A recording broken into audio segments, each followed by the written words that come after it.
Hello students, आपण जो काल पॉईंट बघितला होता तर तो जो आहे तो आपण अमाइन मधला जो आहे तो पॉईंट बघितला होता, डायझोनियम साल्ट आणि त्याच्या रिएक्शन.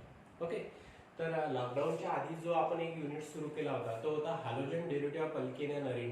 ओके, तर आपण हॅलोजन डेरिव्हेटिव्ह ऑफ अल्केन मधला पूर्ण पार्ट जो आहे तो कम्प्लीट केला होता. ओके, पण हॅलो अरीन मध्ये जे आहे ते फक्त आपण तिथे क्लासिफिकेशन बघितलं होतं, त्याच्या रिॲक्शन्स वगैरे जे आहे ते बघितल्या नव्हत्या. आणि त्याच्यानंतर जे आहे लॉकडाऊनच्या काळामध्ये आपण 2 युनिट जे आहे ते तिथे कम्प्लीट केले होते.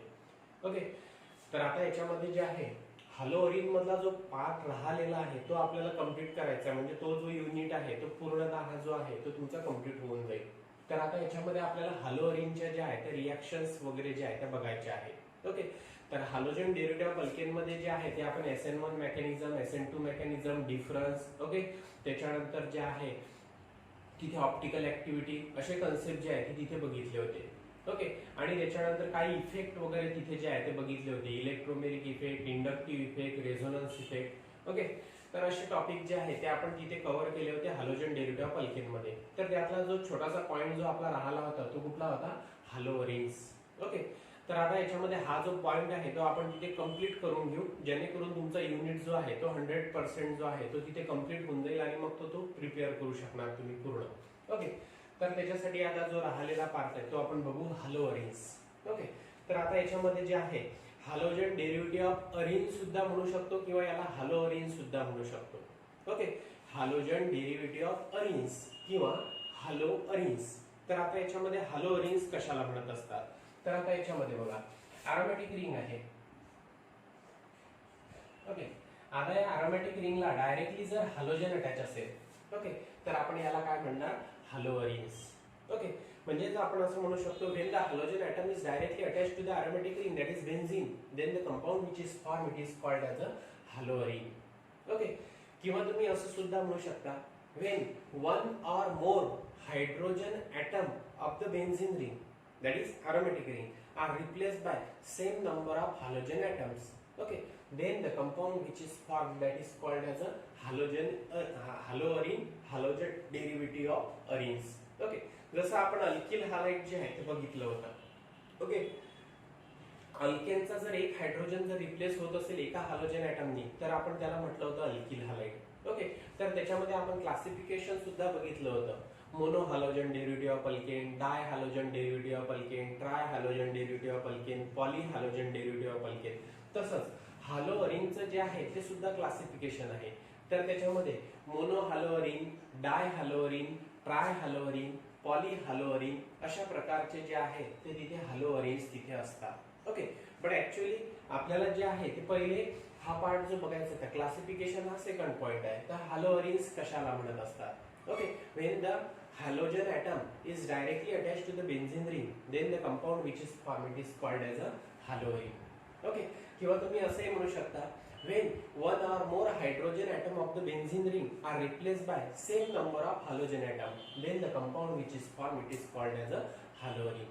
तर आता हा जो मी इथे लिहिलेला आहे तर हा जो आहे हा मोनो हॅलोअरीन आहे, मोनो हॅलोअरीन. ओके, तर मी ते शॉर्ट फॉर्म मध्ये लिहिलेला आहे मोनो हॅलोअरीन. आता त्याच्यानंतर जर अशा प्रकारे असेल, 2 हॅलोजन ऍटम जर बेन्झीन रिंगला इथे अटॅच असेल, इथे एक हॅलोजन अटॅच असेल, इथे एक हॅलोजन अटॅच असेल, तर याला काय म्हणणार आपण? इथे डाय हॅलोअरीन म्हणणार. काय म्हणणार? डाय हॅलोअरीन. ओके, त्याच्यानंतर जर 3 हॅलोजन ऍटम जर रिंगला अटॅच असतील,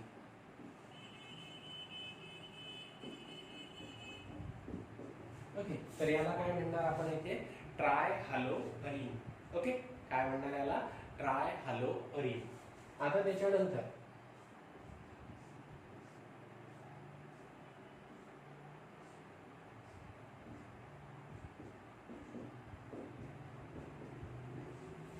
जर 3 पेक्षा जास्त हॅलोजन ऍटम जर बेन्झीन रिंगला, अरोमॅटिक रिंगला अटॅच असेल तर याला आपल्याला काय म्हणावं लागेल? पॉली हॅलोअरीन. तर हा जो आहे हा आहे ट्राय हॅलोअरीन आणि हा जो आहे पॉली हॅलोअरीन. ओके, मग आता याच्यामध्ये जे आहे हॅलोअरीन कशाला म्हणत असतात हे तुमच्या लक्षात आलेलं आहे. हॅलोजन डेरिव्हेटिव्ह ऑफ अरीन कशाला म्हणत असतात हे तुमच्या लक्षात आलेलं आहे. तर आता इथे मी क्लासिफिकेशन बघून राहिलेलो आहे. ओके, इथे क्लासिफिकेशन मी तुम्हाला जे आहे ते सांगून राहिलेलो आहे. जेवढे नंबर ऑफ हायड्रोजन ॲटम रिंगला अटॅच असतील, ओके, किंवा जेवढ्या number of hydrogen atom aromatic रिंगचे जे आहे ते रिप्लेस झाले असतील हॅलोजन ॲटमनी, तर त्याच्या बेसिसवर इथे जे आहे हॅलो रिंग जे आहे ते 4 टाइप मध्ये जे आहे ते क्लासिफाय होत असतात. ओके, तर पहिला जो आहे तो आहे mono hello ring. when the only one halogen atom is directly attached to the benzene ring, that will be the aromatic ring, then it is called as a monohalo ring. Okay, when the 2 halogen atoms are directly attached to the benzene ring, then it is called as a dihalo ring. Okay, when the 3 halogen atoms are directly attached to the benzene ring, then it will be called as a trihalo ring. Okay, when the more than 3 halogen atoms are directly attached to the benzene ring, then it is called as a polyhalo ring. Okay, तर हे जे आहे हे अशा प्रकारचं classification आहे. तर आणि जर एकापेक्षा जास्त हॅलोजन ॲटम रिंगला अटॅच असेल तर त्या हॅलोजन ॲटमची पोझिशन जी आहे ती नंबरिंगनी जी आहे ती इंडिकेट करत असतात. आता याच्यामध्ये फॉर एक्झाम्पल, आता हे जे आहे हा मोनोहॅलोअरिन आहे, हा डायहॅलोअरिन आहे, हा ट्रायहॅलोअरिन आहे, हा पॉलीहॅलोअरिन आहे, बरोबर आहे. आता एक्स म्हणजे काय आहे, halogen. It may be fluoride, it may be the chloride, it may be the bromide or it may be the iodide. Okay, तर आता याच्यामध्ये इथे समजा आपण आता इथे पर्टिक्युलर जे आहे ते एक्झाम्पल बघू. ओके, तर आता याच्यामध्ये बेन्झीन रिंगला जर डायरेक्टली इथे जे आहे ते बीआर अटॅच असेल, ओके, एकच हॅलोजन जर तिथे अटॅच असेल तर याला काय म्हणणार आपण इथे, मोनोहॅलोरिन. पण याचं नेमिंग कसं करणार आपण इथे, ब्रोमोबेन्झीन. ओके, नेमिंग कसं करणार, ब्रोमोबेन्झीन. आता याच्यामध्ये इथे आय अटॅच आहे, इथे आय अटॅच आहे, तर याला जे आहे ते आपण काय म्हणणार, 1,2 डायआयडोबेन्झीन. ओके, म्हणजे एकापेक्षा जास्त हॅलोजन ॲटम जर रिंगला अटॅच असेल, ओके, एकापेक्षा जास्त हॅलोजन ॲटम जर रिंगला अटॅच असेल तर त्यांची रिलेटिव्ह पोझिशन ही नंबरिंगनी दाखवत असतात. तर हा पहिला कार्बन, हा दुसरा कार्बन, 1,2 डायआयडोबेन्झीन, किंवा तुम्ही याला जे आहे ते असं सुद्धा म्हणू शकता आता 1,2 पोझिशन म्हणजे ऑर्थो, ऑर्थो डायआयडोबेन्झीन, अशा प्रकारे सुद्धा जे आहे ते तुम्ही तिथे नेमिंग करू शकता. ओके, ऑर्थो डायआयडोबेन्झीन अशा प्रकारे नेमिंग करू शकता. एक तर ऑर्थो म्हणा, कॉमन नेमिंग करत असताना 1,2 पोझिशन, ऑर्थो पोझिशन, आणि आययुपीएससी नेमिंग करत असताना इथे जे ऑर्थो पोझिशन म्हणजे 1,2 पोझिशन. तर आययुपीएससी नेमिंग करत असताना 1,2 डायआयडोबेन्झीन, ओके, आणि कॉमन नेमिंग करत असताना ऑर्थो डायआयडोबेन्झीन, अशा प्रकारे जे आहे ते तुम्ही तिथे नेमिंग करणार. ओके, म्हणजेच मला इथे फक्त काय सांगायचं होतं, लक्षात आलं, एकापेक्षा जास्त हॅलोजन ॲटम जर रिंगला अटॅच असेल तर त्यांची रिलेटिव्ह पोझिशन ही नंबरिंगनी जी आहे ती इंडिकेट करत असतात. ओके, आता याच्यामध्ये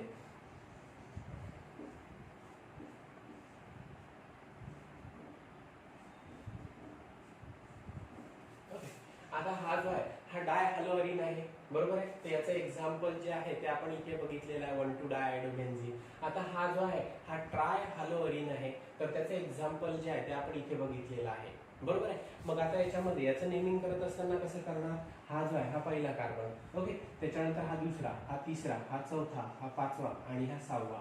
ओके, कुठल्या रिलेटिव्ह पोझिशनला सीएल अटॅच आहे, पहिल्या, तिसऱ्या आणि पाचव्या. ओके, मग याचं नेमिंग जे आहे ते आपण असं कसं करणार, 1,3,5 ट्रायक्लोरोबेन्झीन, 1,3,5 ट्रायक्लोरोबेन्झीन, अशा प्रकारे त्या ट्रायहॅलोअरिनचं जे आहे ते नेमिंग करणार आपण. ओके, 1,3,5 ट्रायक्लोरोबेन्झीन. आता याच्यामध्ये बघा ही जी 1,3,5 पोझिशन आहे याला म्हणत असतात सीम. ओके, अशा वेळेस जे आहे ते तिथे प्रिफिक्स कुठला वापरत असतात, सीम. सीम म्हणजे सिमेट्रिकल. तर कॉमन नेमिंग करत असताना इथे जे आहे ते तुम्ही नेमिंग असं सुद्धा करू शकता, सीम ट्रायक्लोरोबेन्झीन. ओके, सीम म्हणजे सिमेट्रिकल, सिमेट्रिकल म्हणजे कुठली पोझिशन, 1,3,5. ओके, 1,3,5. ओके, तर सीम ट्रायक्लोरोबेन्झीन असं कॉमन नेमिंग करणार आणि त्याच्यानंतर जे आहे 1,3,5 ट्रायक्लोरोबेन्झीन हे जे आहे ते त्याचं आययुपीएससी नेमिंग जे आहे ते आपण करणार. ओके, म्हणजेच आता इथे जे आहे ते तुम्हाला त्यांची रिलेटिव्ह पोझिशन जी आहे ते नंबरिंगनी इंडिकेट करावी लागेल. ओके, हा जो आहे हे जे एक्झाम्पल आहे ट्रायहॅलोअरिनचे एक्झाम्पल आहे. आता पॉलीहॅलोअरिन असेल, मग आता याच्यामध्ये 4 हॅलोजन ॲटम जे आहे ते रिंगला जर डायरेक्टली अटॅच असतील तर त्याला काय म्हणणार आपण इथे, पॉलीहॅलोअरिन म्हणणार. ओके, मग आपण आता इथे कन्सिडर करू, इथे बीआर आहे, इथे बीआर आहे, इथे Br आहे आणि इथे Br आहे. 3 पेक्षा जास्त हॅलोजन ॲटम जर डायरेक्टली बेन्झीन रिंगला अटॅच असेल तर अशा वेळेस त्याला पॉली हॅलोअरिन या कॅटेगरीमध्ये जे आहे ते तुम्ही तिथे पुट अप करायचं. ओके, तर आता हा जो आहे इथे 4 हॅलोजन ॲटम जे आहे ते रिंगला अटॅच आहे. तर मग याचं जे आहे ते आपण याला म्हणणार पॉली हॅलोअरिन जे आहे ते आपण म्हणणार पॉली हॅलोअरिन या कॅटेगरीमध्ये तो येणार. पण आता याचं नेमिंग करायचं आहे. तर नेमिंग कसं करणार? तर हा जो आहे हा पहिला कार्बन आहे, बरोबर आहे. त्याच्यानंतर हा जो आहे हा दुसरा कार्बन आहे, हा जो आहे हा तिसरा कार्बन आहे, हा चौथा आणि हा पाचवा आणि हा सहावा. तर तुमच्या लक्षात येत असेल की पहिल्या कार्बनला, दुसऱ्या कार्बनला, तिसऱ्या कार्बनला आणि पाचव्या कार्बनला Br अटॅच आहे. मग नेमिंग कसं करणार? 1 2 3 5 tetra bromo benzene. Okay, 1 2 3 5. Okay, 4 Br आहे, टेट्रा ब्रोमो आणि पॅरेंट कंपाऊंड आहे benzene. 1 2 3 5 try bromo tetra bromo benzene. 1 2 3 5 tetra bromo benzene. 4 आहे म्हणून इथे जे आहे ते टेट्रा म्हणावं लागेल. ओके, 1 2 3 5 टेट्रा ब्रोमो बेन्झीन अशा प्रकारे जे आहे त्या पॉली हॅलोअरिनचं जे आहे ते नेमिंग करणार. ओके, म्हणजेच आता एकापेक्षा जास्त हॅलोजन रिंगला अटॅच असेल तर त्यांची रिलेटिव्ह पोझिशन जी आहे ती कशाने तिथे इंडिकेट करायची? नंबरिंगने जी आहे ती तिथे इंडिकेट करायची तुम्ही. ओके, तर आता याच्यामध्ये जे आहे ते अशा प्रकारे जे आहे ते नेमिंग आपण ॲरोमॅटिक कंपाऊंड मध्ये सुद्धा बघितलेलं आहे. ओके, तर आता 11th मध्ये आपण ॲरोमॅटिक कंपाऊंड जो बघितला होता ते या युनिटमध्ये जे आहे सर्व सिस्टमॅटिक रूल जे आहे ते तुम्हाला लिहून दिलेले आहे. 1 2 पोझिशन, 1 3 पोझिशन, 1 4 पोझिशन किंवा त्याच्यानंतर 2 पेक्षा जास्त हॅलोजन जर रिंगला अटॅच असेल. ओके, तर अशा वेळेस नेमिंग कसं करायचं तर ते सर्व रूल जे आहे ते तुमच्याकडे व्यवस्थित लिहिलेले आहे ॲरोमॅटिक या कंपाऊंडमध्ये. ओके, तर आपल्याला इथे जो आहे ते आपल्याला क्लासिफिकेशन बघायचं होतं आणि हा ऍक्च्युअली हा जो पार्ट आहे तो आपण क्लासमध्ये जो आहे तो कम्प्लीट केलेला आहे बिफोर लॉकडाऊन. ओके, लॉकडाऊनच्या अगोदर जो आहे तो आपला हा पार्ट झालेला आहे. म्हणजे मी तुम्हाला हॅलोअरिन्स स्टार्ट केलं होतं तेव्हा जे आहे ते हॅलोअरिन्स कशाला म्हणत असतात आणि त्याचं क्लासिफिकेशन जे आहे ते आपण तिथे बघितलं होतं. ओके, पण आता बऱ्याच दिवसाचा गॅप पडला, आपल्याला याच्यापासून पुढे जो आहे ते कंटिन्यू करायचं. त्याच्यासाठी हा पॉईंट जो आहे तो आपण पुन्हा रिवाइज बघतोय. ओके, तर मी आता या स्लाइडमध्ये जे आहे या पॉइंटमध्ये जे आहे ते काय काय सांगितलेलं आहे, हॅलोअरिन्स कशाला म्हणत असतात. ओके, तर डेफिनेशन कशी लिहिणार? When the halogen atom is directly attach to the benzene ring, aromatic ring, then it is called as a haloarene. Okay, किंवा असे म्हणू शकता when 1 or more hydrogen atom of the benzene ring are replaced by same number of halogen atom. Okay, then the compound which is formed it is called as a haloarene. Depending upon number of halogen atoms are attached to the benzene ring, are attached to the aromatic ring, the haloarenes are classified into 4 types. Okay, 4 classes. The first one, monohaloarene, dihaloarene, trihaloarene, and the next one, last one, polyhaloarene. मग definition, monohaloarene कशाला म्हणत असतात? When only one halogen atom is directly attached to the aromatic ring, then it is called as a monohaloarene. Example mention करायचं. Okay, when the 2 halogen atoms are directly attached to the benzene ring, then it is called as a dihaloarene. Okay, example. त्याच्यानंतर when the 3 halogen atoms are directly attached to the benzene ring, then it will be called as a trihaloarene. Okay, आणि त्याच्यानंतर fourth, when more than 3 halogen atoms are directly attached to the benzene ring, then the compound which is formed, it is called as a polyhaloarene. तर एवढं जे आहे ते तिथे classification मध्ये mention करायचं. ओके, तर आता याच्यामध्ये जो आहे पुढचा पॉईंट जो आहे आफ्टर क्लासिफाय म्हणजे इंट्रोडक्शन, त्याच्यानंतर क्लासिफिकेशन आणि क्लासिफिकेशन नंतरचा जो पुढचा पॉईंट आपल्याला बघायचा आहे तो आहे nature of CX bond. Okay, तो पॉईंट जो आहे तो अतिशय महत्त्वाचा आहे इथे.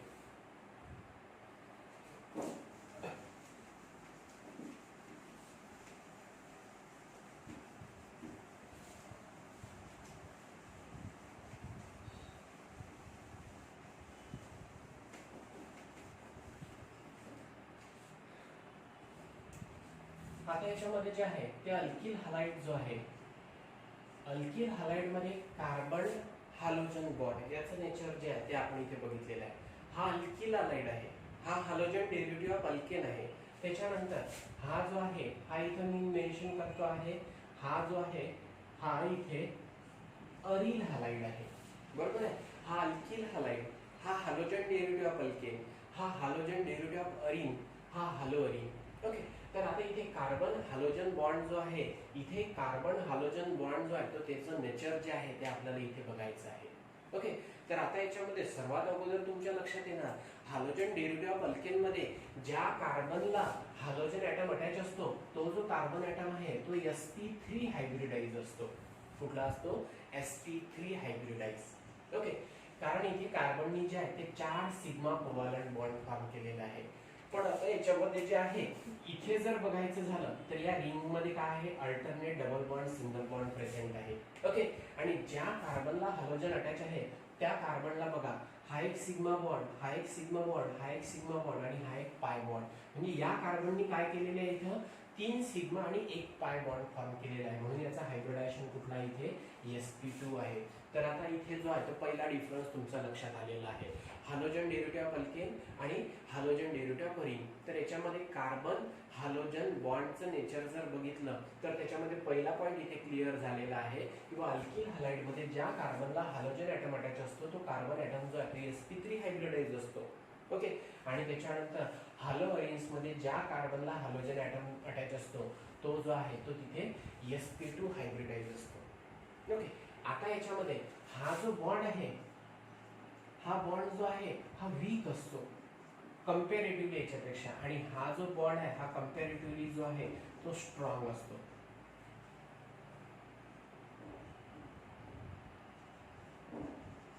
ओके, मी दोघांची जी आहे तुलना इथे करून राहिलेला आहे बरं, की अल्किल हॅलाइड मधला जो कार्बन हॅलोजन बॉन्ड जो आहे तो तिथे वीक असतो आणि अरिल हॅलाइड मधला कार्बन हॅलोजन बॉन्ड जो आहे तो स्ट्रॉंग असतो.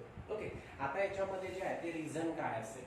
ओके, तर आता याच्यामध्ये बघा इथे इथे हॅलोजन वर जे आहे तिथे 3 लोन पेअर आहे, इथे हॅलोजन वर जे आहे तिथे 3 लोन पेअर आहे.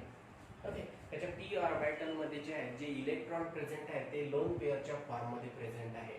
पण आता याच्यामध्ये जे आहे इथे हॅलोजनवर लोन पेअर आहे पण इथे अरोमॅटिक रिंग अटॅच नाही आहे. म्हणजे याच्यामध्ये इथे रेझोनन्स जे आहे ते घडून येऊ शकत नाही. इथे डिलोकलायझेशन ऑफ पाय इलेक्ट्रॉन जे आहे ते घडून येऊ शकत नाही. पण इथे जे आहे तुम्हाला माहिती आहे हा जो एक्स जर रिंगला अटॅच असेल तर तो जो आहे तो ऑर्थोपॅरा डायरेक्टिंग नेचर शो करत असतो. तो जो आहे तो डिॲक्टिव्हेटिंग ग्रुप आहे. आणि हा जो आहे हा जेव्हा याच्या जवळची लोन पेअर जी आहे ती कार्बन आणि हॅलोजन याच्यामध्ये शिफ्ट करणार तर रिंग मधले जे पाय बॉन्डेड इलेक्ट्रॉन जे आहे ते आर्थो आणि पॅरा पोझिशन वर जे आहे ते तिथे काय फॉर्म करणार? निगेटिव्ह फॉर्म जे आहे ते तिथे तयार करणार. कुठला चार्ज जो आहे तो तयार करणार? आर्थो आणि पॅरा पोझिशनवर निगेटिव्ह चार्ज जो आहे तो तिथे तयार करणार. ओके, म्हणून येणारा इलेक्ट्रोफाइल जो आहे तो आर्थो आणि पॅरा पोझिशनला जो आहे तो अटॅच होत असतो कारण हा आर्थो पॅरा डायरेक्टिंग नेचर जो आहे तो शो करत असतो. ते कसं? फक्त इनिशिएशन मी इथे सांगतोय. इथले जे लोन पेअर आहे ती जर इथे शिफ्ट झाली तर ऑब्विसली इथे डबल बॉन्ड तयार होणार. मग इथले जे पाय बॉन्डेड इलेक्ट्रॉन आहे ते आर्थो पोझिशनवर शिफ्ट होणार. मग आर्थो पोझिशनवर चार्ज कुठला आहे? निगेटिव्ह आहे. त्याचे रेझोनेटिंग स्ट्रक्चर आपण थोड्या वेळाने बघू. ओके, पण इथे मला सांगायचं आहे किंवा इथे रेझोनन्स इफेक्ट घडून येत नाही, इथे रेझोनन्स घडून येत नाही. म्हणून या बॉन्डला जे आहे ते डबल बॉन्ड कॅरेक्टर जे आहे ते तिथे अचीवच होत नाहीये. ओके, पण या केसमध्ये जर बघितलं तर इथे हॅलोजनवर लोन पेअर आहे, इथे हॅलोजनवर लोन पेअर आहे, पण हॅलोजन इथे जे आहे ॲरोमॅटिक रिंगला अटॅच आहे. ॲरोमॅटिक रिंगला अटॅच असल्यामुळे जेव्हा ही लोन पेअर जी आहे ती कार्बन आणि हॅलोजन याच्यामध्ये शिफ्ट होणार. ओके, तर या बॉन्डला जे आहे ते तिथे डबल बॉन्ड कॅरेक्टर जे आहे ते अचीव होणार. ओके, तर रेझोनन्समुळे इथे डबल बॉन्ड कॅरेक्टर जे आहे ते अचीव होत असते. इथे जे आहे इथे रेझोनन्स घडून येत नसल्यामुळे इथे डबल बॉन्ड कॅरेक्टर जे आहे ते अचीव होत नाही. ओके, म्हणून इथला जो बॉन्ड आहे हा सिंगल कोव्हॅलंट बॉन्ड आहे. इथला जो आहे तो इथे डबल बॉन्ड कॅरेक्टर जो आहे तो तिथे अचीव होऊन राहिलेला आहे. ओके, मग आता मी काय सांगितलेलं आहे तर बॉन्डची मल्टिप्लिसिटी जर वाढली तर बॉन्ड स्ट्रेन सुद्धा काय होत असते? वाढत असते. म्हणजे एक बॉन्ड ब्रेक करायला जे आहे ते कमी एनर्जी लागणार. ऑफकोर्स 2 बॉन्ड ब्रेक करायला जे आहे ते जास्त एनर्जी लागणार. तर आता याच्यामध्ये जे आहे इथे बॉन्डची मल्टिप्लिसिटी जास्त आहे म्हणून बॉन्ड स्ट्रेन काय आहे? जास्त आहे. ओके, आणि इथे बॉन्ड इथे जो आहे तो सिंगल बॉन्ड आहे म्हणून इथली जी बॉन्ड स्ट्रेंथ आहे ती कमी आहे. ओके, त्याचबरोबर मी तुम्हाला पॅरामीटर सुद्धा सांगितले होते. ओके, इथली जी बॉन्ड लेंथ असते ही 1.77 जी आहे ते अँगस्ट्रॉम युनिट असते. ओके, आणि इथली जी बॉन्ड लेंथ आहे ती 1.70 अँगस्ट्रॉम युनिट असते. 1.70 अँगस्ट्रॉम युनिट जी आहे ती तिथे बॉन्ड लेंथ असते. ओके, काय सांगितलं मी तुम्हाला लक्षात आलं असेल. इथली बॉन्ड लेंथ आहे कार्बन हॅलोजन. ओके, कार्बनच्या सेंटर ऑफ न्यूक्लियस पासून तर हॅलोजनच्या सेंटर ऑफ न्यूक्लियस पर्यंतचे जे डिस्टन्स असतं त्याची बॉन्ड लेंथ असते. इथे बॉन्ड लेंथ किती असते 1.70 अँगस्ट्रॉम युनिट. आणि इथे जी आहे इथे कार्बन आणि हॅलोजन म्हणजे कार्बनच्या सेंटर ऑफ न्यूक्लियस पासून तर हॅलोजनच्या सेंटर ऑफ न्यूक्लियस पर्यंतचं जे डिस्टन्स असतं ते अँगस्ट्रॉम युनिट मध्ये किती असतं 1.77 अँगस्ट्रॉम युनिट जे आहे ते तेवढं असतं. मग आता याच्यामध्ये जे आहे ते तुम्हाला इथे याच्यामध्ये जे आहे मी तुम्हाला इथे सांगितलेलं आहे. ओके, जनरल पॅरामीटर जो आहे तो तुम्हाला सांगितलेला आहे. काय सांगितलेलं आहे? Larger the bond length, okay, then weaker is the bond. Shorter the bond length then stronger will be the bond.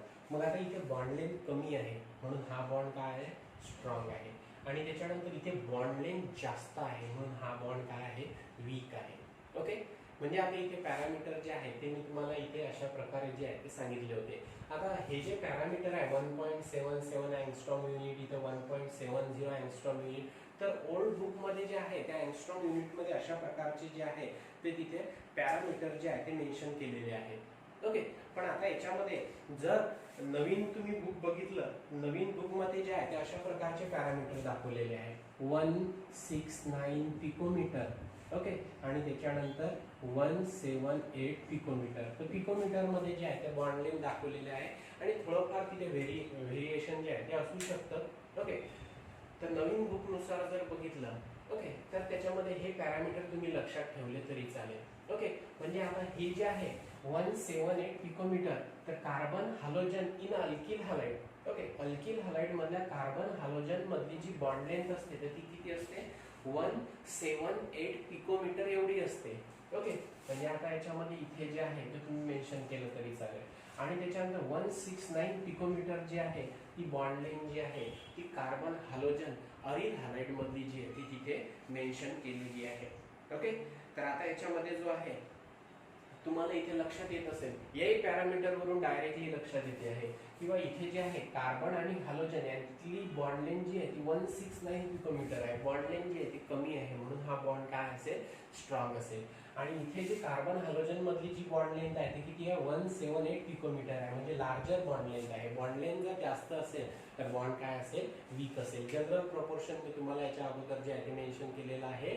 Shorter the bond length stronger is the bond, larger the bond length weaker is the bond. Okay, आणि त्याच्यानंतर हे तर bond लेंथचा parameter झालेलाच आहे इथं. Okay, पण आता याच्यामध्ये जो आहे हा बॉन्ड का स्ट्रॉंग आहे कारण due to the resonance. Okay, due to the delocalisation of lone pair of electron okay from the p orbital of halogen okay towards the benzene ring, that carbon halogen okay achieves the double bond character. okay, that's why it will be the stronger bond. कारण काय आहे तिथे relation काय सांगितलं होतं बॉन्डची multiplicity वाढली तर bond strength काय होत असते वाढत असते.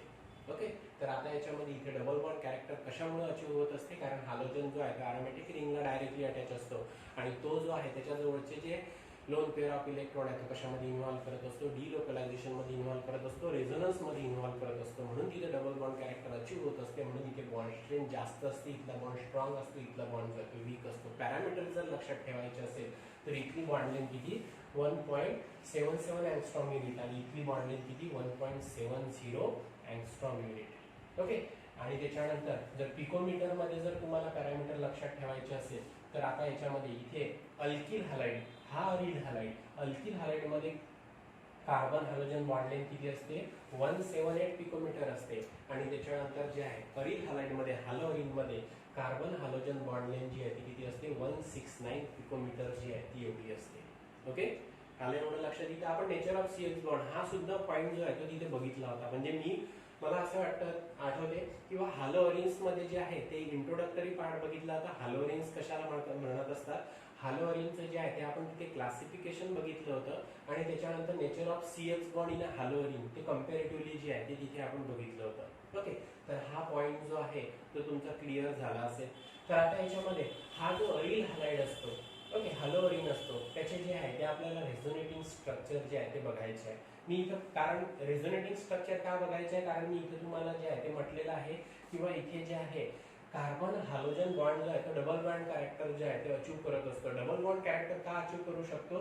कारण हायड्रोजन इथे जे आहे ते अरोमॅटिक रिंग अटॅच असते आणि हायड्रोजन कडे त्याच्या p ऑर्बिटल मध्ये जे आहे ते दोन नॉन बॉन्डेड इलेक्ट्रॉन म्हणजे लोन पेअर जी आहे ती तिथे प्रेझेंट असते आणि ती लोन पेअर जी आहे ती डिलोकलायझेशन मध्ये इन्व्हॉल्व होत असते. त्याच्यामुळे इथे डबल बॉन्ड कॅरेक्टर अचीव होत असल्यामुळे तिथे जी आहे ती बॉन्ड स्ट्रेंथ काय असते? जास्त असते. बरोबर आहे. मग आता हा पॉईंट जो आहे तो आपल्याला इथे प्रूव्ह करायचा आहे. म्हणजेच काय करायचं आहे? कार्बन हायड्रोजन बॉन्ड जो आहे तिथे तो डबल बॉन्ड कॅरेक्टर कसं अचीव करतो? कशाच्या बेसिसवर अचीव करतो? रेझोनन्सच्या बेसिसवर अचीव करतो. मग रेझोनेटिंग स्ट्रक्चर जे आहे ते आपल्याला इथे बघायचे आहे. ओके, तर हा पॉईंट जो आहे तो तुमच्या लक्षात आला असेल, क्लिअर झाला असेल. तर एवढे पॅरामीटर जे आहे ते तिथे व्यवस्थित लिहून घ्या. लगेच आपण रेझोनेटिंग स्ट्रक्चर बघू हॅलोजनचे. ठीक आहे.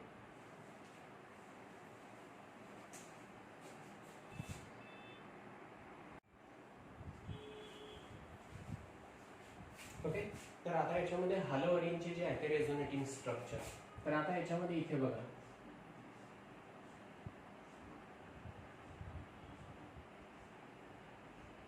हा इथे एक्स आहे. बरोबर आहे, हॅलोजन आहे. It may B fluorine, chlorine, bromine और आयोडीन. पण इथे लक्षात ठेवायचं, कारण आता इथे जर वेगळा हॅलोजन अटॅच असेल तर इथल्या बॉन्ड लेन जे आहे त्या तिथे वेगळ्या असतील. ओके, हा एक्स म्हणजे जो आहे तो क्लोरीन कन्सिडर करायचा. ओके, कार्बनच्या सेंटर ऑफ न्यूक्लियस पासून तर क्लोरीनच्या सेंटर ऑफ न्यूक्लियस पर्यंत हा एक्स म्हणजे काय आहे? क्लोरीन आहे. कारण तिथे जर ब्रोमीन असेल तर बॉन्ड लेंथ वेगळी असेल, तिथे जर आयोडीन असेल तर बॉन्ड लेंथ जास्त असेल. ओके, तिथे जर फ्लोरीन असेल तर बॉन्ड लेंथ सर्वात कमी असेल. ओके, वेगवेगळा हॅलोजन जर तिथे अटॅच असेल तर तिथे वेगवेगळी जी आहे ती तिथे बॉन्ड लेंथ जी आहे ती तिथे असेल. ओके, त्याच्यामुळे इथे where X it is the chlorine. आता याच्यामध्ये जो आहे मी इथे हे पॉइंट एक्सप्लेन करत असताना जो आहे हा एक्स म्हणजे काय कन्सिडर केलेला आहे? क्लोरीन कन्सिडर केलेला आहे. म्हणजे हा क्लोरोबेन्झीन हा जो आहे हा अल्किल क्लोराइड असं कन्सिडर करून जे आहे ते मी इथे तुम्हाला पॅरामीटर जे आहे ते तिथे सांगितलेले आहे. ओके, कारण वेगवेगळा हॅलोजन असेल तर वेगवेगळ्या हॅलोजनच्या सेंटर ऑफ न्यूक्लियस पासून तर कार्बनच्या सेंटर ऑफ न्यूक्लियस पर्यंतचं डिस्टन्स तिथे कमी जास्त असेल. फॉर एक्झाम्पल जर फ्लोरीन असेल तर कार्बन आणि फ्लोरीनच्या सेंटर ऑफ न्यूक्लियस मधलं जे डिस्टन्स आहे ते तिथे कमी असेल.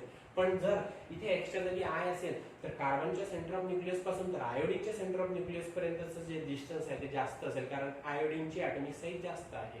ओके, त्याच्यामुळे बॉन्ड लेंथ जी आहे ती तिथे व्हॅरी होणार. म्हणून इथे where X it is the Cl.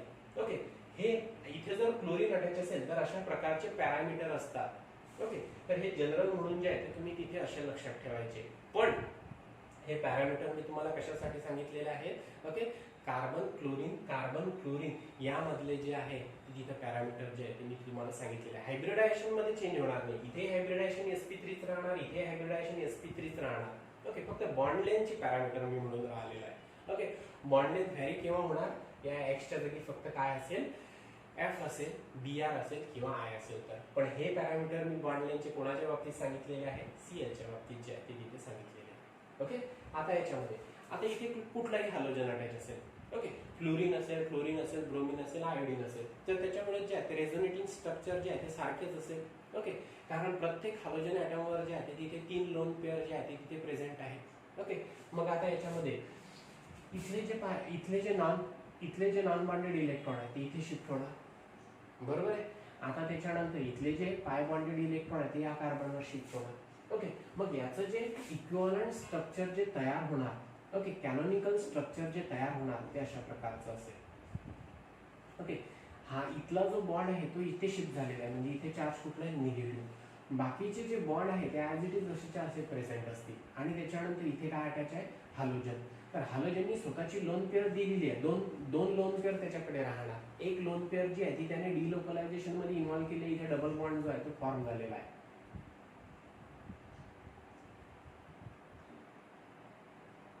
हा इथे डबल बॉन्ड फॉर्म झालेला आहे आणि हॅलोजननी इलेक्ट्रॉन दिले म्हणून त्याच्यावर चार्ज कुठलाही पॉझिटिव्ह चार्ज जो आहे तो तिथे येणार. म्हणजे हे जे पहिलं जे आहे ते आपण काय दाखवलेलं आहे इथे? Resonating structure. ओके, इथले जे नॉन बॉन्डेड इलेक्ट्रॉन आहे, इथली जी लोन पेअर आहे ती इथे शिफ्ट झाली, इथे डबल बॉन्ड तयार झाला. इथले जे पाय बॉन्डेड इलेक्ट्रॉन आहे ते इथे शिफ्ट झाले, ऑर्थो पोझिशनवर जातो निगेटिव्ह चार्ज तयार झाला. बरोबर आहे. आता त्याच्यानंतर नेक्स्ट त्याचं जे आहे ते कॅनोनिकल स्ट्रक्चर कसं असेल? मग आता याच्यामध्ये हा निगेटिव्ह चार्ज म्हणजे 2 इलेक्ट्रॉन, इथले जे इलेक्ट्रॉन आहे ते इथे शिफ्ट होणार. मग इथले जे पाय बॉन्डेड इलेक्ट्रॉन आहे ते ऑर्थो पोझिशनवर जे आहे सॉरी पॅरा पोझिशनवर जे आहे ते शिफ्ट होणार. ओके, मग याचं जे नेक्स्ट कॅनॉनिकल स्ट्रक्चर असेल ते अशा प्रकारचं असेल.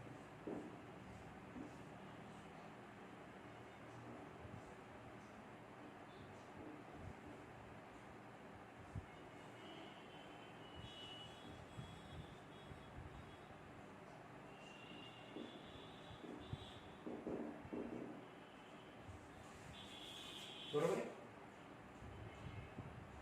त्याच्यानंतर जे आहे नेक्स्ट स्ट्रक्चर, हा जो निगेटिव्ह चार्ज आहे म्हणजे इथले जे दोन इलेक्ट्रॉन आहे हे दोन इलेक्ट्रॉन जे आहे ते इथे शिफ्ट होणार. ओके, मग इथले जे पाय बॉन्डेड इलेक्ट्रॉन आहे ते कुठे शिफ्ट होणार? ऑर्थो पोझिशनवर शिफ्ट होणार. म्हणजे इथे ऑर्थो पोझिशनवर निगेटिव्ह चार्ज तयार झाला, इथे फोर्थ पोझिशनवर म्हणजे पॅरा पोझिशनवर जो आहे तो इथे निगेटिव्ह चार्ज तयार झाला. आता पुन्हा जो आहे तो कशावर निगेटिव्ह चार्ज तयार होणार? ऑर्थो पोझिशनवर जो आहे तो निगेटिव्ह चार्ज तयार होणार. म्हणजे इथे जो आहे तो निगेटिव्ह चार्ज असेल. हा निगेटिव्ह चार्ज म्हणजे दोन इलेक्ट्रॉन इथे शिफ्ट होणार, इथे डबल बॉन्ड तयार होणार. ओके, इथे जो आहे तो इथे डबल बॉन्ड प्रेझेंट आहे, इथे डबली बॉन्डेड जो आहे तो हालोजन अटॅच आहे, त्याच्यावर चार्ज जो आहे तो इथे पॉझिटिव्ह आहे, त्याच्यावर दोन लोन पेअर प्रेझेंट आहे. इथे सुद्धा आता ऑर्थो पोझिशनवर जो आहे तो निगेटिव्ह चार्ज तयार झालेला आहे. आता पुन्हा इथला जो निगेटिव्ह चार्ज जो आहे तो इथे जो आहे तो डिलोकलाइज होणार. ओके, मग या पाय बॉन्ड मधले जे इलेक्ट्रॉन आहे पुन्हा हालोजन जो आहे तो स्वतःकडे ओढून घेणार. ओके, तर त्याच्यानंतर जे आहे ते तुम्हाला फायनल स्ट्रक्चर म्हणजे पॅरेंट स्ट्रक्चर जे आहे ते तिथे मिळणार. ओके, हे कसं असेल? इथे डबल बॉन्ड. ओके, इथे ऑलरेडी डबल बॉन्ड प्रेझेंट आहे, इथे डबल बॉन्ड, त्याच्यानंतर सिंगली बॉन्डेड हालोजन आणि त्याच्यानंतर त्याच्यावर तिथे लोन पेअर. तर आपल्याला जे आहे तिथे काय मिळणार? पॅरेंट स्ट्रक्चर मिळणार. ओके, तर आता इथे लक्षात येऊन राहिलं असेल कार्बन हालोजन बॉन्ड जो आहे तो काय अचीव करून राहिलेला आहे? डबल बॉन्ड कॅरेक्टर जे आहे ते अचीव करून राहिलेला आहे. ओके, मग आता इथे बॉन्डची मल्टिप्लिसिटी वाढून राहिलेली आहे म्हणून अरिल हॅलाइड मधला कार्बन हालोजन बॉन्ड जो आहे त्याची तो काय असतो? स्ट्रॉंग असतो. ओके, कशामुळं? ड्यू टू द रेझोनन्स इफेक्टमुळे. आलं इथे लक्षात? म्हणजे हे जे आहे हे काय आहे तिथे रेझोनेटिंग स्ट्रक्चर आहे. लक्षात येत असेल? पहिलं स्ट्रक्चर, दुसरं स्ट्रक्चर, तिसरं स्ट्रक्चर. ओके, त्याच्यानंतर जे आहे हे चौथं स्ट्रक्चर आणि हे लास्ट पाचवं स्ट्रक्चर. ओके, 1 2 3 4 5. तर हे जे आहे हे आपण त्याचे काय बघितलेले आहेत? रेझोनेटिंग स्ट्रक्चर जे आहे ते बघितलेले आहे. ओके, आलं लक्षात? मग आता इथे कुठलाही असू शकतो, फ्लुरोबेन्झिन असू शकतो, तो क्लोरोबेन्झिन असू शकतो, आयडोबेन्झिन असू शकतो, ब्रोमोबेन्झिन असू शकतो. रेझोनेटिंग स्ट्रक्चर जे आहे ते असेच राहणार. ओके, आणि अशाच प्रकारे जो आहे तो कार्बन हालोजन जो आहे तो तिथे डबल बॉन्ड कॅरेक्टर जे आहे ते तिथे अचीव करणार. ओके, तर आता इथे फक्त जो आहे इथे एक्स म्हणजे काय आहे? क्लोरीन आहे. इथे जो हा एक्स म्हणजे जो आहे तो क्लोरीनही असू शकतो, ब्रोमिनही असू शकतो, आयोडीनही असू शकतो, फ्लुरिनही असू शकतो, पण रेझोनेटिंग स्ट्रक्चर प्रत्येकाचे काय असणार? सारखेच असणार. फ्लुरोबेन्झिन, क्लोरोबेन्झिन, आयडोबेन्झिन, ब्रोमोबेन्झिन सर्वांचे रेझोनेटिंग स्ट्रक्चर काय असतील तिथे? सारखे असतील. ओके, आलं इथे लक्षात? तर हे झाले रेझोनेटिंग स्ट्रक्चर ऑफ हॅलोबेन्झिन. ओके, लिहून घ्या तुम्ही हे व्यवस्थित.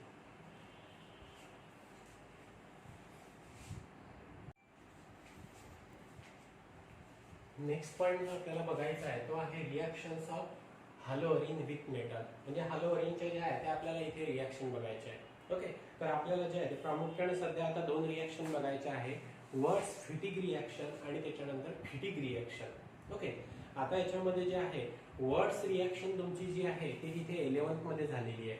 ओके, वर्ड्स रिॲक्शन मध्ये जे आहे ते अल्किल हॅलाइडची रिॲक्शन जी आहे ती सोडियम मेटल सोबत जे आहे ते ड्राय इथरच्या प्रेसमध्ये घडून आणत असतात आणि अल्किल हॅलाइड पासून जो आहे तो तिथे अल्केन फॉर्म होत असतो. ओके, आणि या रिॲक्शन मध्ये जो आहे ती तिथे डी हॅलोजनेशन घडून येत असते. म्हणजे आता याच्यामध्ये जे आहे ते रिॲक्शन आपण अशी बघितली होती. ओके, तर RX आहे. ओके, त्याच्यानंतर सोडियम मेटल ॲटम आहे, पुन्हा जो आहे तो RX आहे. ओके, अल्किल हॅलाइडची रिॲक्शन सोडियम मेटल सोबत जर केली कोणाच्या प्रेसमध्ये? ड्राय इथरच्या प्रेसमध्ये. ओके, तर आता याच्यामध्ये जे आहे ड्राय इथरच्या प्रेसमध्ये रिॲक्शन घडून आल्यानंतर आता याच्यामध्ये जे आहे ते डी हॅलोजनेशन घडून येणार. हा अल्किल ग्रुप या अल्किल ग्रुपला अटॅच होणार, RR हा प्रोडक्ट मिळणार. म्हणजेच काय मिळणार तुम्हाला? अल्केन. ओके, आणि हा जो Na आहे तो X सोबत रिॲक्ट होणार, इथला जो Na आहे तो X सोबत रिॲक्ट होणार, बाय प्रोडक्ट काय मिळणार? Twice NaX. ओके, तर ही de halogenation reaction, alkane formation reaction, या रिॲक्शनला आपण काय म्हटलं होतं? वर्ड्स रिॲक्शन म्हटलं होतं. काय म्हटलं होतं वर्ड्स रिॲक्शन. तर ही वर्ड्स रिॲक्शन जी आहे ती आपण 11th मध्ये जी आहे ती बघितलेली आहे. ओके. तर आता याच्यामध्ये अल्किल हलाइडमध्ये जेवढे कार्बन ॲटम असतात त्याच्या डबल कार्बन ॲटमची चेन असलेला जो आहे तो तिथे अल्केन जो आहे तो फॉर्म होत असतो. ओके. तर ही जी रिॲक्शन आहे की ज्याच्यामध्ये अल्किल हलाइडची रिॲक्शन सोडियम मेटल सोबत घडून आणत असतात ड्राय इथरच्या प्रेसमध्ये आणि हायर अल्केन जो आहे तो फॉर्म करत असतात, त्या रिॲक्शनला म्हणत असतात वर्ड्स रिॲक्शन. आता जी आपल्याला हलोअरिनची रिॲक्शन बघायची, ही रिॲक्शन तुमची जी आहे ती 11th स्टँडर्डमध्ये जी आहे ती झालेली आहे. ओके. अरोमॅटिक कंपाऊंड मध्ये आपण ही रिॲक्शन जी आहे ती तिथे बघितली होती. सॉरी, अरोमॅटिक कंपाऊंड मध्ये नाही, आपण इथे अल्केन, ओके, हायड्रोकार्बन या पार्ट मध्ये अल्केन मध्ये जे आहे अल्केन डिप्रेशन मध्ये जी आहे ती आपण ही रिॲक्शन जी आहे ती बघितली होती. बरोबर आहे.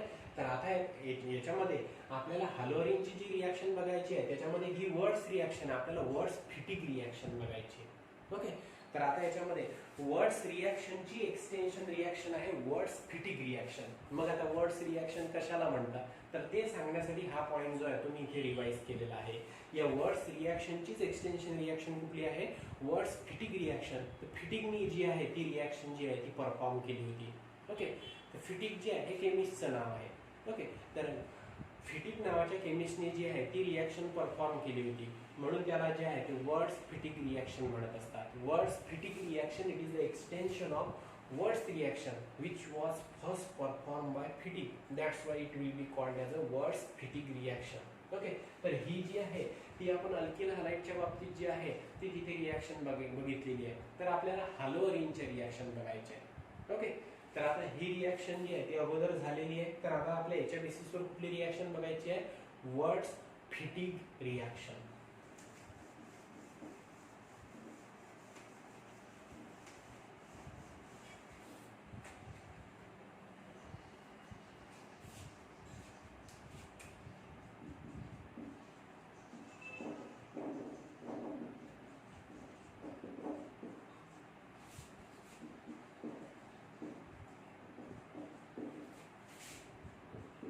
कुठली बघायची आहे words Fittig reaction. Okay. फिटिक FITTIG. Okay. Words Fittig reaction. तर आता याच्यामध्ये जे आहे वर्ड्स फिटिक रिॲक्शन मध्ये जे आहे अरिल हलाइडची रिॲक्शन. आता याच्यामध्ये अरिल हलाइड जो आहे तो मी इथे ॲज अ एक्झाम्पल म्हणून जो आहे तो ब्रोमोबेन्झीन घेतलेला आहे. ओके. त्याची रिॲक्शन जी आहे ती तिथे अल्किल हलाइड सोबत जी आहे ती घडून आणत असतात. इथे अल्किल हलाइड मी घेतलेला आहे CH3Br. Okay.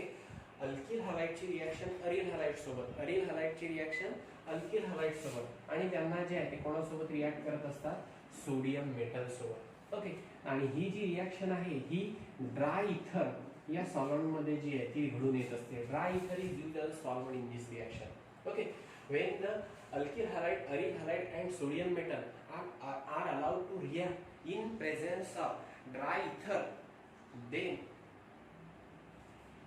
here the dehalogenation takes place and you get the product substituted benzene. Okay. मग आता याच्यामध्ये सबस्टिट्यूटेड बेन्झीन जो प्रोडक्ट मिळून राहिलेला आहे तो कुठला असेल तर आता याच्यामध्ये हा जो Na आहे तो या Br सोबत रिॲक्ट होणार. पुन्हा इथला जो Na आहे तो या Br सोबत रिॲक्ट होणार. बाय प्रोडक्ट जो आहे तो तुम्हाला मिळणार ट्वाइस NaBr. ओके. आता हा जो CH3 आहे तो कशाला अटॅच होणार इथून Br रिप्लेस झाले त्या कार्बनला जो आहे तो CH3 अटॅच होणार. मग आता याच्यामध्ये इथे जो आहे तो तुम्हाला सबस्टिट्यूटेड बेन्झीन जो आहे तो प्रोडक्ट मिळालेला आहे. ओके. आता हा जो सबस्टिट्यूटेड बेन्झीन प्रोडक्ट आहे याला आपण काय म्हणत असतो मिथिल बेन्झीन आणि याचं स्पेसिफिक नेम काय आहे टाउलिन. ओके.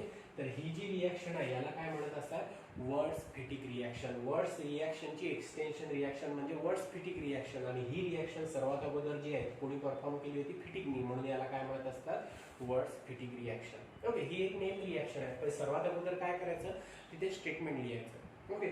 स्टेटमेंट कसं लिहिणार when the aryl halide, alkyl halide are allowed to react with sodium metal in presence of dry ether, then there will be the dehalogenation takes place. There will be the loss of halogen takes place and to form substituted benzene. Okay. That reaction it is called as a words fitic reaction. Okay. मग आता याच्यामध्ये जे आहे हे आपण general statement लिहिलं. आता त्याच्यानंतर जे आहे ते एक्झाम्पल मध्ये आपण काय केलेलं आहे ब्रोमोबेन्झीन घेतलेला आहे. ब्रोमोबेन्झीनची रिॲक्शन जी आहे ती कशासोबत केलेली आहे मिथिल ब्रोमाइड सोबत. ओके, ब्रोमोमिथेन सोबत केलेली आहे. आणि या दोघांना जे आहे ते कोणासोबत रिॲक्ट केलेलं आहे, सोडियम मेटल सोबत. ओके, कोणाच्या प्रेस मध्ये, ड्रायथरच्या प्रेस मध्ये. मग आता याच्यामध्ये काय झालेलं आहे, डिहॅलोजिनेशन घडून आलं. डिहॅलोजिनेशन घडून आलं, Br चा लॉस घडून आला. Br जो आहे तो Na सोबत रिॲक्ट झाला, NaBr फॉर्म झाला. आणि त्याच्यानंतर अल्किल हॅलाइड मधला जो अल्किल ग्रुप आहे तो रिंगला अटॅच झाला. आणि त्याच्यानंतर काय प्रोडक्ट मिळाला तुम्हाला, अल्किल बेन्झीन जो आहे हा प्रोडक्ट मिळाला. ओके, तर या रिॲक्शनला काय म्हणत असतात, वर्ड्स फिटिक रिॲक्शन. ओके, आलं लक्षात इथे. तर आता याच्यामध्ये ही रिॲक्शन जी आहे ती तिथे व्यवस्थित लिहून घ्या. म्हणजे ही कॅटेगरी आहे रिॲक्शन ऑफ हॅलोअरीन विथ मेटल. तर इथं सोडियम मेटल सोबत जी आहे ती तिथे रिॲक्शन आपण बघून राहिलेलं आहे. ओके, आणि या वर्ड्स फिटिक रिॲक्शन मध्ये अरिल हॅलाइडला आपण कोणासोबत रिॲक्ट करून राहिलेला आहे, अल्किल हॅलाइड सोबत. ओके, ही रिॲक्शन व्यवस्थित लिहून घ्या. दुसरी रिॲक्शन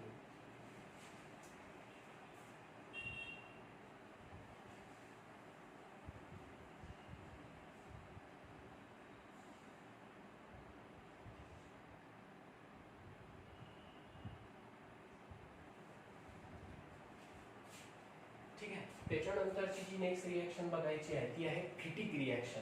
आता याच्यामध्ये बघा, इथे तुम्ही जे आहे ते अल्कायलेशन घडून आणलेलं आहे बेन्झीनचं.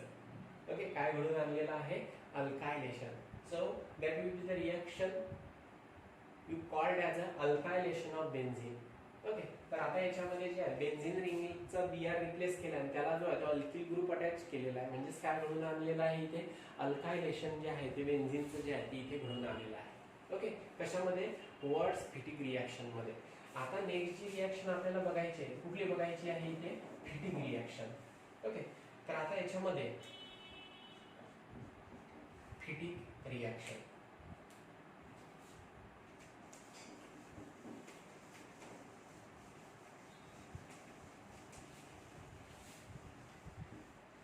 हे पॉइंट्स व्यवस्थित लक्षात ठेवायचे. सर्वात अगोदर आपण बघितली होती अल्केन मध्ये कुठली, वर्ड्स रिॲक्शन. वर्ड्स रिॲक्शन मध्ये अल्किल हॅलाइडची रिॲक्शन अल्किल हॅलाइड सोबत आणि त्यांची रिॲक्शन सोडियम मेटल ॲटम सोबत. काय प्रोडक्ट मिळत असतो, higher alkane. Wurtz Fittig reaction मध्ये काय डिफरन्स आहे, अल्किल हॅलाइडची रिॲक्शन अरिल हॅलाइड सोबत, म्हणजे अरिल हॅलाइडची रिॲक्शन अल्किल हॅलाइड सोबत आणि त्यांची रिॲक्शन सोडियम मेटल ॲटम सोबत. आणि अल्कायलेशन घडून आल्यानंतर प्रोडक्ट काय मिळत असतो, अल्किल बेन्झीन. आता थर्ड मी काय सांगून राहिलेलं आहे, फिटिक रिॲक्शन. तर या फिटिक रिॲक्शन मध्ये अरिल हॅलाइडची रिॲक्शन जी आहे ती सोडियम मेटल ॲटमच्या प्रेसमध्ये अरिल हॅलाइड सोबतच करत असतात आणि तिथे जो आहे तो तिथे बायफिनिल हा प्रोडक्ट मिळत असतात. ओके, तर त्या रिॲक्शनला जे आहे तिथे फिटिक रिॲक्शन मिळत असतात. म्हणजेच आता याच्यामध्ये मी तुम्हाला काय सांगून राहिलेलो आहे की वर्ड्स रिॲक्शन मध्ये हायर अल्केन तयार होत असतो. ओके, वर्ड्स फिटिक रिॲक्शन मध्ये अल्किल बेन्झीन हा प्रोडक्ट तयार होत असतो आणि फिटिक रिॲक्शन मध्ये बायफिनिल जो आहे तो हा प्रोडक्ट तयार होत असतो. मग आता त्याच्यामध्ये रिॲक्शन जी आहे ती कशी असेल. ओके, तर आता याच्यामध्ये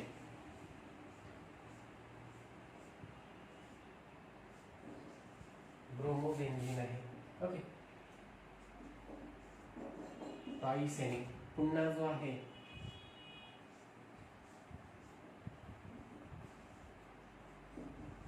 ब्रोमोबेन्झीन आहे. अरिल हॅलाइडची रिॲक्शन कशासोबत केली, सोडियम मेटल ॲटम सोबत. ओके, याच्यामध्ये दोनही जे रिॲक्टंट असतात तर ते कुठले असतात, aryl halide. Wurtz Fittig reaction मध्ये एक अल्किल हॅलाइड एक अरिल हॅलाइड. ओके, आणि वर्ड्स रिॲक्शन मध्ये जे आहे दोनही अल्किल हॅलाइड असा जो आहे तो डिफरन्स जो आहे तो तिथे आहे. तर हे जे आहे ते लक्षात ठेवायचं. मग आता याच्यामध्ये जे आहे अरिल हॅलाइडची रिॲक्शन जी आहे ती सोडियम मेटल ॲटम सोबत केली. कोणाच्या प्रेसमध्ये, ड्राय इथरच्या प्रेसमध्ये. ओके, तर मग आता याच्यामध्ये जे आहे ते इथे कपलिंग म्हणून येणार आणि कपलिंग म्हणून आल्यानंतर जो प्रोडक्ट मिळेल तो प्रोडक्ट कुठला असेल, इथे डिहॅलोजिनेशन घडून येणार ऑफकोर्स. तर आता याच्यामध्ये हा जो Na आहे तो Br सोबत रिॲक्ट होणार, हा जो Na आहे Br सोबत रिॲक्ट होणार. मग ह्या दोन एरोमॅटिक रिंग एकमेकांना अटॅच होणार. मग जो तुम्हाला प्रोडक्ट मिळेल तो असा असेल.